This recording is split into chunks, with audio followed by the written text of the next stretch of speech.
Hello everyone, welcome to our Let's Play series of A.T.O.M RPG. This is Colonel RPG as usual, and I'm very happy that you're supposed to join me today, next to the place where they sell saliva and booze. It's a long story.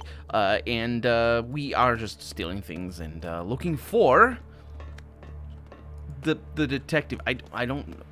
Wait a minute. He said in my morgue. Beryl did. I'm looking for the detective because he's the murderer. We know this. But our character doesn't. Our character doesn't know a lot of things. Can I take that? I can indeed. Oh, it's an empty tin. I guess that... he would still complain, though. Hello. A wide-shouldered giant of a man with a square jaw and a friendly smile watches your every move. There's nothing menacing about him, apart from the fact that he's watching my every move, yet he still somehow unnerves you. Mostly, probably because of the fact that he's watching my every move. Hello there, little buddy. You're looking for the serial killer? You do that.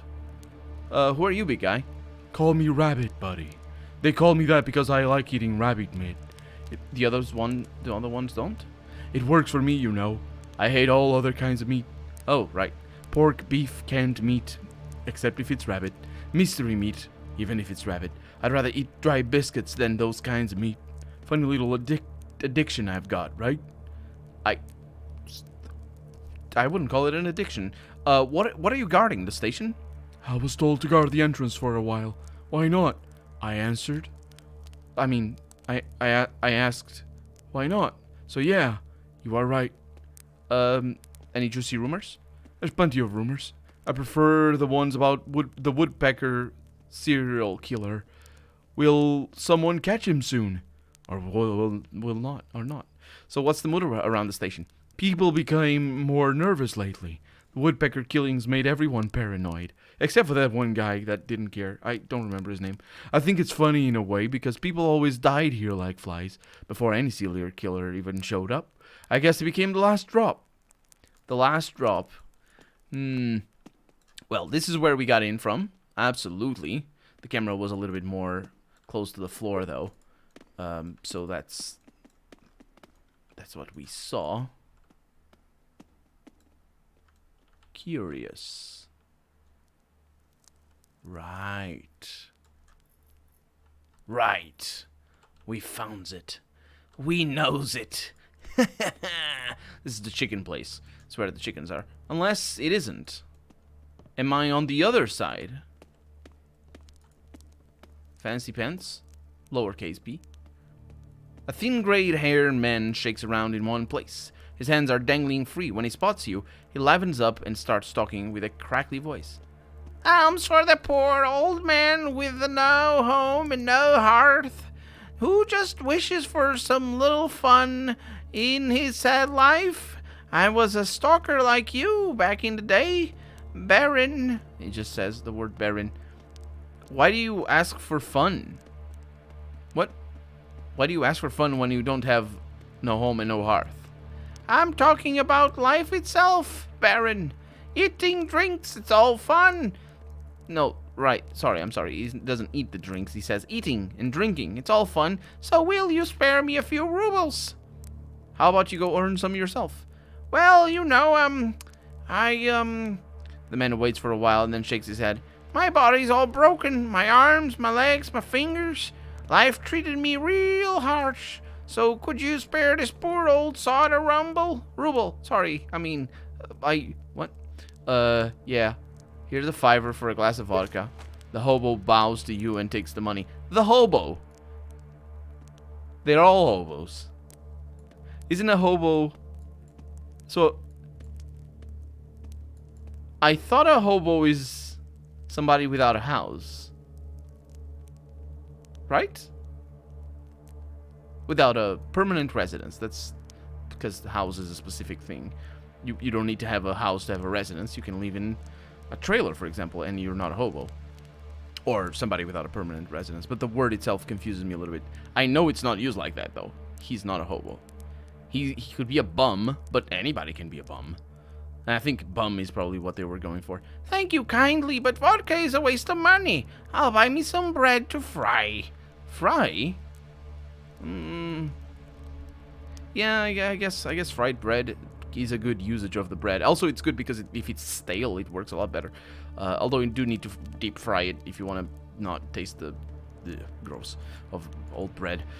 So, how did you become a bum, comrade? It's hard being a bum in these parts. I'm gonna say bum because I don't want to ramble about that. It's not easy, I can tell you that much. Not everyone gets lucky into that city, but not in wealth, not in death. You seem like you're always around this place. What's your thoughts on the woodpecker murder? What can I think about him? What do I think about him? I feel like he's one of us. Walks the dead city, walks the metro, stops and talks to people, laughing with everyone at the bonfire. But that's only a mask, and under it, what's under it? Ooh, I don't know. Okay. So name yourself. Call me Moth, like all stalkers do. In the dead city, there's no place for real names. That's a real name. It's not your birth name. You mean birth names. Is that not your... Any fun around here? Serial killers kill. Ghosts fly on the surface. Demons crawl out from hell. Also, there's this mystery drug people say is harvested around this place. Not Black Lotus, though. Something else. Fun, huh? How's life in this awesome station? Better than nothing, I guess. Stalkers are kindly, God-fearing fellows. They always spare a ruble or two. I get them. There's no room for atheism when you're constantly risking your life and have no solid ground under you. I thought he was gonna have some. Does that connect? Does the comment about atheism connect to the fact that they give him money? I don't, or that he just remind. Also, we wipe our butts with leaves.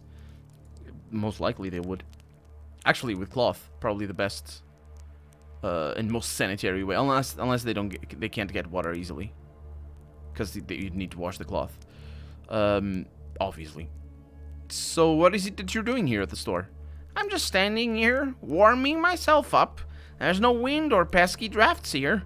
Windy weather kills me.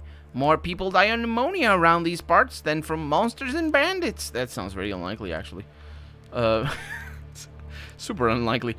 Yeah, thanks for that. I'll see you later. So we're in a... Oh, there we go. There's Marcella over there. And Fancy Pants and all of them talking. So this is the market. It says right there. It doesn't actually. I have no idea what that's supposed to be, because the way the letters cut could mean anything. It's probably meant for only people who know what they're doing with Cyrillic, which is not me. This guy has a lot of electronics. I wonder if he has a Game Boy. Was the Game Boy available in 1986? I think it was already. No, it wasn't. No way. No way it was. In 1986, you had the Commodore 64, and I don't know if it was a 64. You had the no, you had a Commodore. I think you had there were no electronics back then. Portable electronics, I mean. Yeah.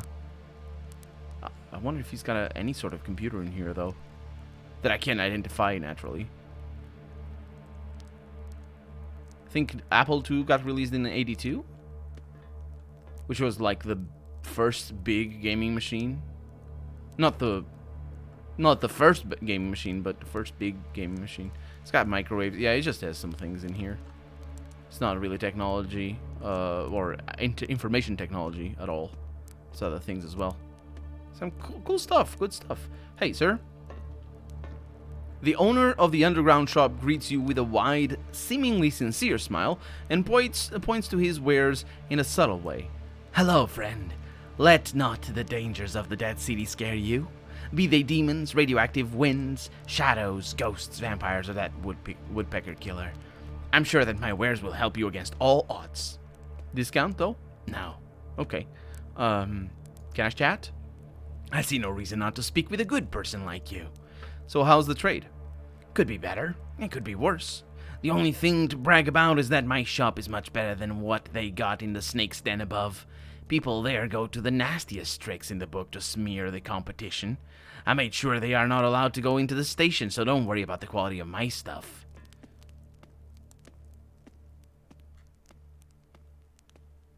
Okay, if the sentence ended there, I would have commented, aren't you just smearing them? You're not actually... It's like, oh, it's not as bad as they... Like, the only thing to brag is my shop, much better than they are, because they smear me. But then he says he made sure that they are not allowed in, so nobody has to worry, and not even he has to worry about the quality of his stuff because he's got a monopoly somehow. I can see sort of that. Do you like prices though? Prices?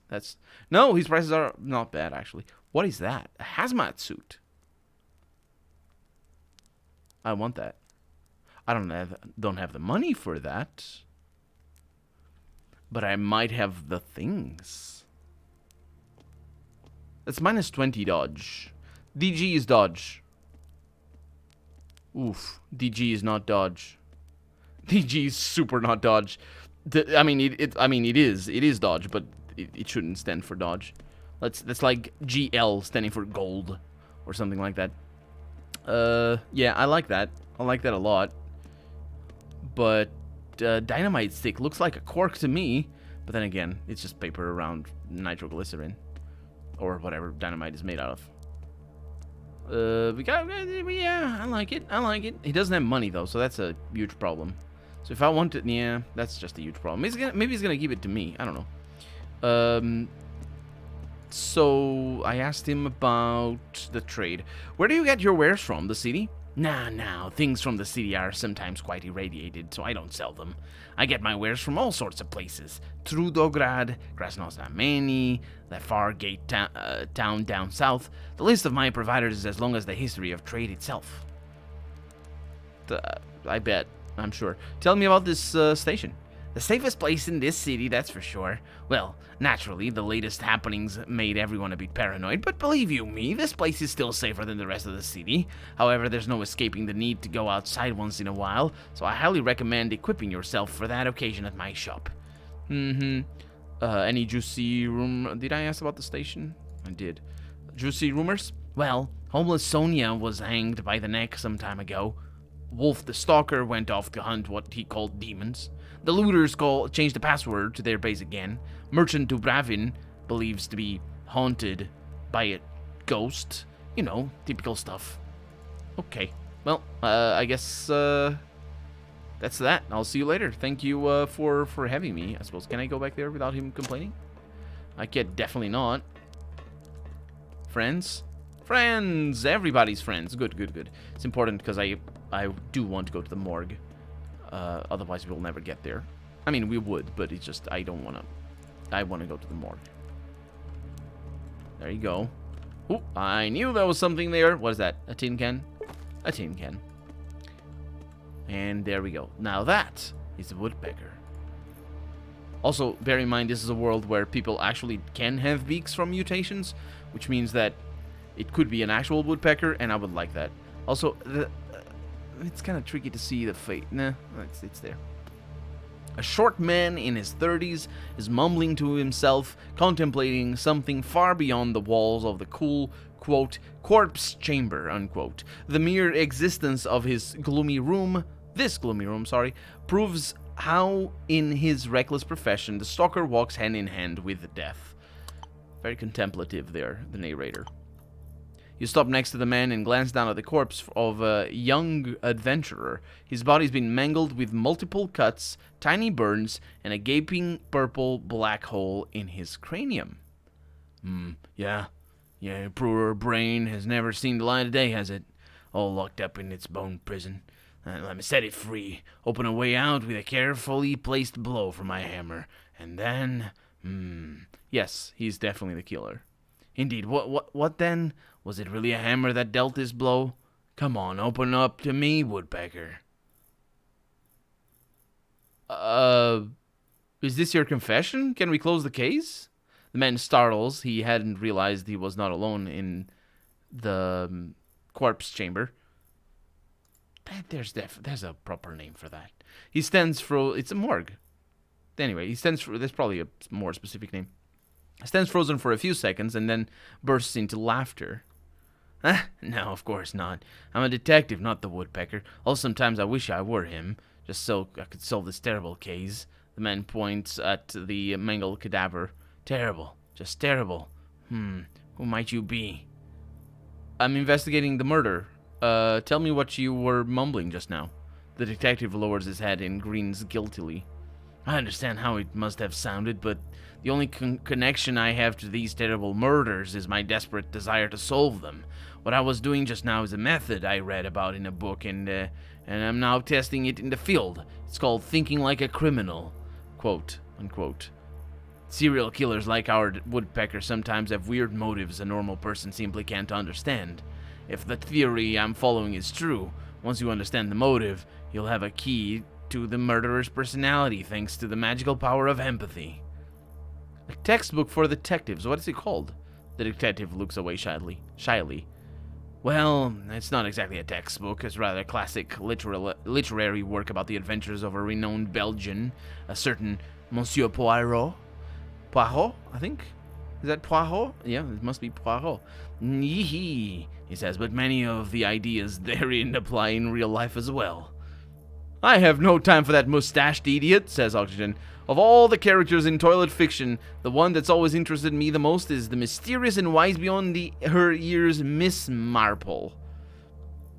I thought in the books she was an old lady. What's wrong with that? Wait, is she not a miss if she's an old lady?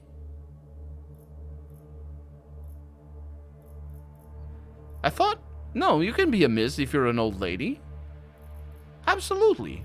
The fact that you're a miss is the is that the marriage?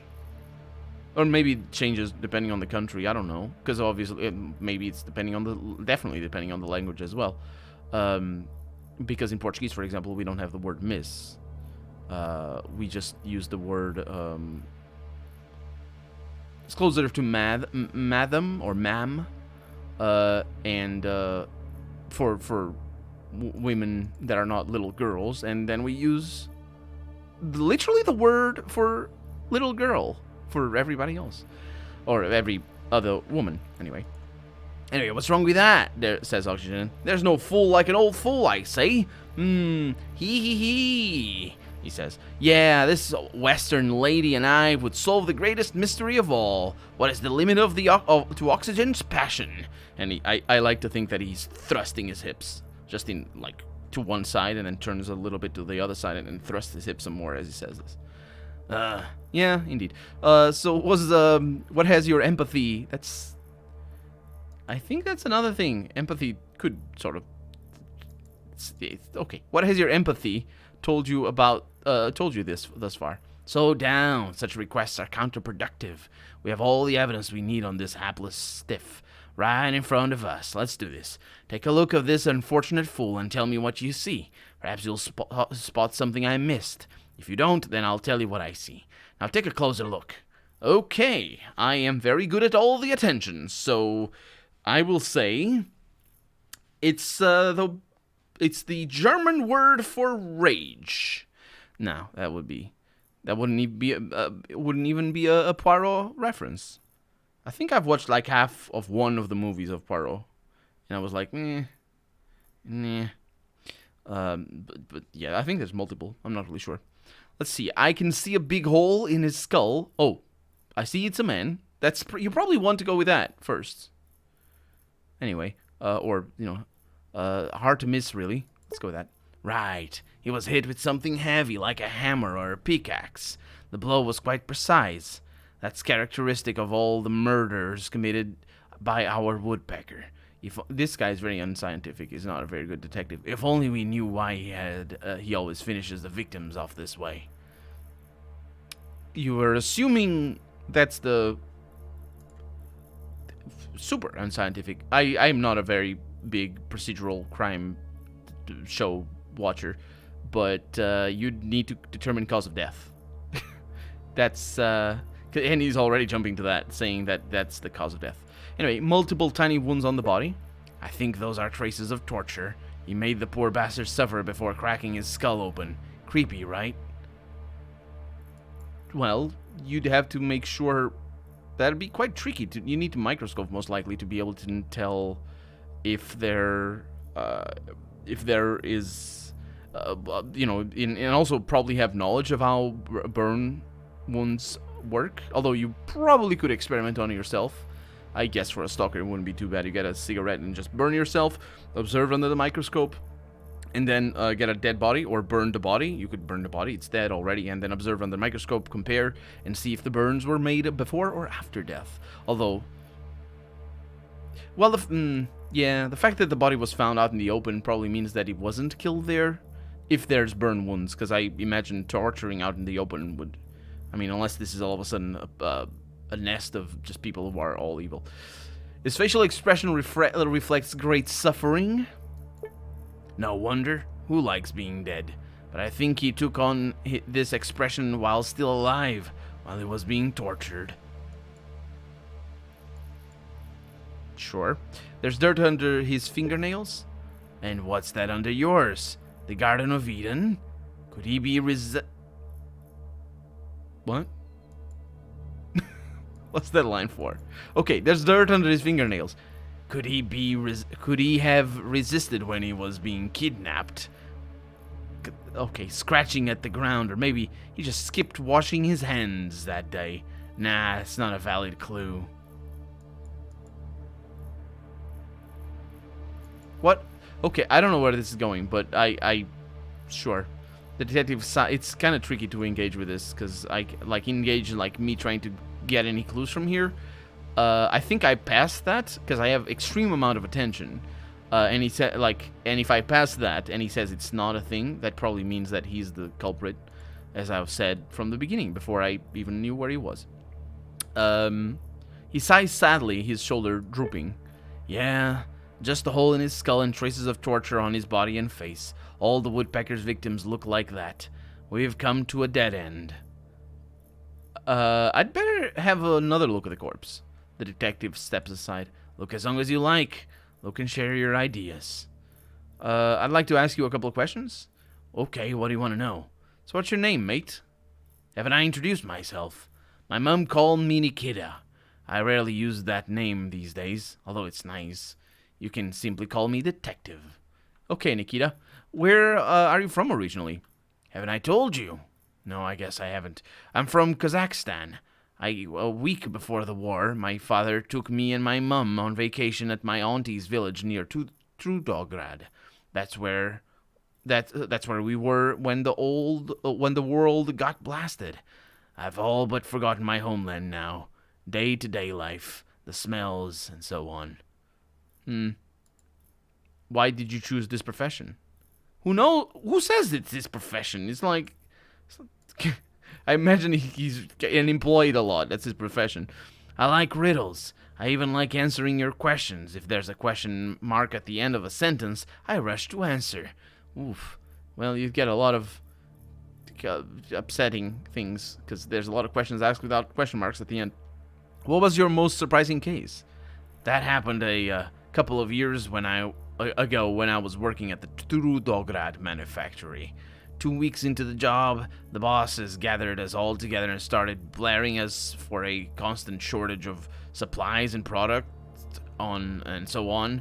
During breaks, I started watching closely to find who was stealing from the factory. Jump to... Yeah, that's quite a jump to the conclusions there. Shortage of supplies. Obviously somebody is stealing. That's not necessarily obvious. 3 days later, my investigation showed it was everyone, including the bosses. It took me 3 days to realize that. I'm very good at my job. I was the only moron who kept to the moral high ground. Sure you were. I'm sure you were. Well, I guess that's that. Huh.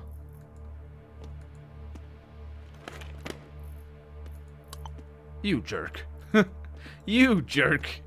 Yeah, it is very interesting. Oh, nice. That he, oh no. Okay. It is very interesting that I can't proceed from here. Ooh, could I take that cabbage? Maybe I can. I can indeed. I shall eat this cabbage right now. Eat it. Eat it. There we go. Nom nom. 0 HP. That's all fine. Maybe I can pickpocket him. There's also a body over there that we're not acknowledging. Hello. You see, detective. So much detective. And he doesn't have anything. Can I just talk? He had a big thing about... Yeah. Well, I guess that's that. I must look for clues elsewhere, obviously. Or talk to other people, most likely. And then I'll go up to him and be like, Oi! I learned that you do this, or said that. And what is this? That's scrap? That is indeed scrap. Scrap has a very peculiar, specific look. And it's also the end of the episode. So, I guess we're out of time for the day. So for right now, I'm Colonel RPG, and this has been Atom RPG. I really hope you've enjoyed it. And if you did, go ahead and leave a comment. Like the video if you want to see the next episode come out sooner rather than later. But above all, thank you so much for watching, and I hope I'll see you next episode. Bye-bye.